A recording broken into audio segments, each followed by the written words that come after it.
ఇవన్నీ ఒకవైపున కనిపిస్తుంటే ప్రకాష్ రాజు లాంటి వాళ్ళు గొంతు కలపటం కూడా మనం రెండో వైపున చూస్తున్నాం. Sir, RSS BJP game plan అమెరికాలో చుక్కెదురు యూనివర్సిటీ రౌండ్ అంటే ఆర్ఎస్ఎస్ అధినేత మోహన్ భగవత్ ప్రస్తుతం విశాఖపట్నంలో ఉన్నారు.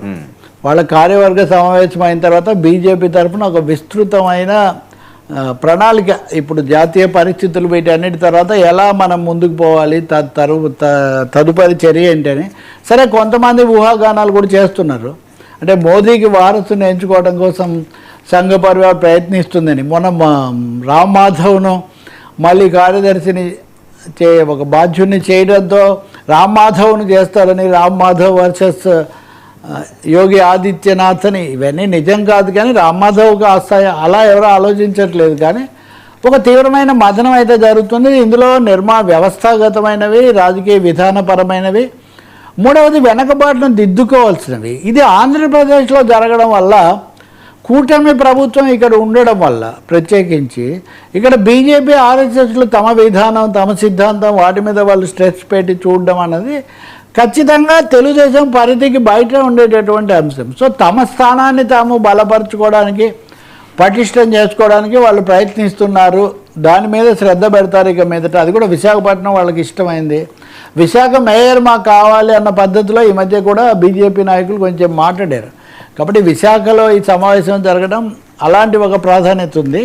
రెండోది వాళ్ళ గేమ్ ప్లాన్ జాతీయంగా ఎలా ఉండబోతుంది, ఈ సనాతనాన్ని, ఈ రకరకాల అంశాలు మరొకసారి తీవ్రం చేసేటటువంటి దిశలో వాళ్ళు వెళ్తారు. అదొకటే దీనికి విరుగుడు అని, ఈ బొద్దింకలకు విరుగుడు, మళ్ళీ మనం సనాతనం బయటికి తీయాలి అనే ఆలోచన వాళ్ళు చేస్తున్నారన్నది కూడా కనిపిస్తుంది. ఈ సమయంలో రెండు పరిణామాలు మనకు అంతర్జాతీయంగా ముడిపడినవి కనిపిస్తాయి. ఒకటి, ఆర్ఎస్ఎస్ అధినేత మోహన్ భగవత్ అమెరికాకు రావడాన్ని అడ్డుకోవాలి అని అక్కడ రిలీజియస్ ఫ్రీడమ్ కోసం ఫైట్ చేసే ఒక సంస్థ ప్రభుత్వానికి సిఫార్సు చేసింది. ఆర్ఎస్ఎస్ మత రాజకీయాలు నడుపుతుంది, మైనార్టీలకు సంబంధించిన అనేక అంశాల్లో దాడుల్లో వీళ్ళ పేర్లు ఉన్నాయి. కాబట్టి మోహన్ భగవత్ను మీరు ఆహ్వానించకండి, ఆయనకు అవకాశం ఇవ్వకండి అని UCRI something, united council for religious intolerance అని వాళ్ళు ట్రంప్ అడ్మినిస్ట్రేషన్కు వాళ్ళు సిఫార్సు చేశారు. గతంలో మోదీని కూడా రానివద్దన్నారు. ఇప్పుడు ఒక మాట అన్నారు, మోదీ మనతో మంచిగా ఉంటారు కాబట్టి, మోదీ ఆర్ఎస్ఎస్ పరివారానికి చెందిన వాళ్ళు కాబట్టి ఆయనతో మంచిగా ఉండాలని మీరు అనుకోవచ్చు, మీరు మోడీతో మంచిగా ఉండండి, కానీ ఆ పేరుతో ఆర్ఎస్ఎస్ను మోహన్ భగవత్ను మటుకు మీరు రానివ్వకండి అన్నారు. దీన్ని వాస్తవంగా ఏ దేశం విషయం ఆ దేశం అయినప్పటికీ అంతర్జాతీయంగా వెళ్తున్న మెసేజ్ ఎలా ఉందన్నది ఒకటి. రెండో అంశం నేను చెప్పింది, ఆర్ఎస్ఎస్ అమెరికా భారత రాయబారి, అతని పేరు నిన్న ఆయన గేర్ ఆయన నిన్న కాశ్మీర్ వెళ్ళారు. కాశ్మీర్ వెళ్ళి ఒమర్ అబ్దుల్లాతో సమావేశమయ్యారు, కాశ్మీర్ ముఖ్యమంత్రితో.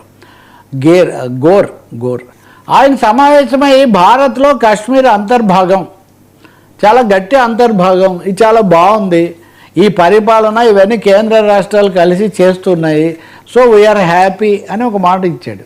ఇది నిజంగా రివర్స్. అంటే మోహన్ భగవత్ రావడానికి వద్దని అక్కడ అంటున్నప్పుడు అమెరికా రాయబారి, అధికారికంగా రాయబారి కాశ్మీర్కి వెళ్ళి ఒమర్ అబ్దుల్లాను కలిసి, బీజేపీని కాదు ఒమర్ అబ్దుల్లాను కలిసి కాశ్మీర్ భారత్లో అంతర్భాగం అన్నీ బాగున్నాయని చెప్పడం అనేది ఇది కూడా బీజేపీకి అంతగా రుచించే విషయం కాదు. ఎందుకంటే 370వ అధికరణం రద్దు జరిగి 7 ఏళ్ళు అయిందని ఈ సందర్భంలో అరెస్టులు, ఒమర్ అబ్దుల్లా కూడా కొన్ని వ్యాఖ్యలు చేశారు.